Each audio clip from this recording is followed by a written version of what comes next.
Mesdames et messieurs, bonjour, bienvenue dans votre rubrique live des titres de ce jeudi 1er février 2024 sur votre chaîne préférée Speedline Télévision.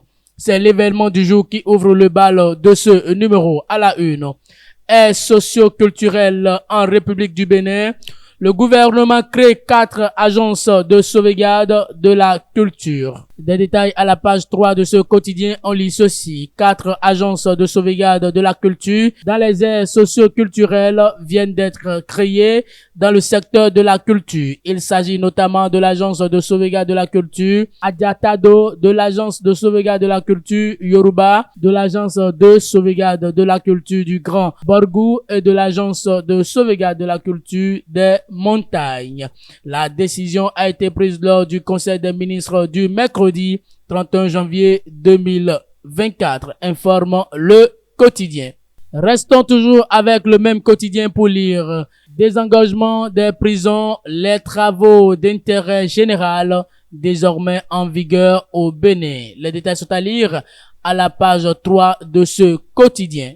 Et pour finir avec l'événement du jour, Assemblée nationale, des bons vœux de personnel civil et militaire au président Vlavonou. Les détails sont à lire à la page 2 de cette parution du quotidien, l'événement du jour. Passons à présent au quotidien Le Béninois libéré pour lire à la une.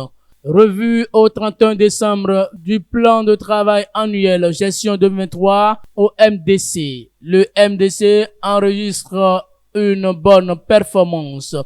Le ministre d'État chargé du développement et de la coordination de l'action gouvernementale Abdoulaye Biotchane a procédé à l'ouverture officielle des travaux de la revue au 31 décembre du plan de travail annuel PTA gestion 2023 de son ministère ce mercredi 31 janvier 2024 au centre de documentation et d'information juridique de la Cour d'appel de Cotonou. Cet atelier de revue a permis aux participants de faire le point de la mise en œuvre des recommandations issues de la revue au 30 septembre 2023, la synthèse du point d'exécution au 31 décembre 2023 du PTA, du MDC et la synthèse du point d'exécution. Les détails sont à lire dans les colonnes de cette parution du quotidien Le Béninois libéré. Restons toujours avec Le Béninois libéré pour lire manque d'intelligence des anti-révisionnistes.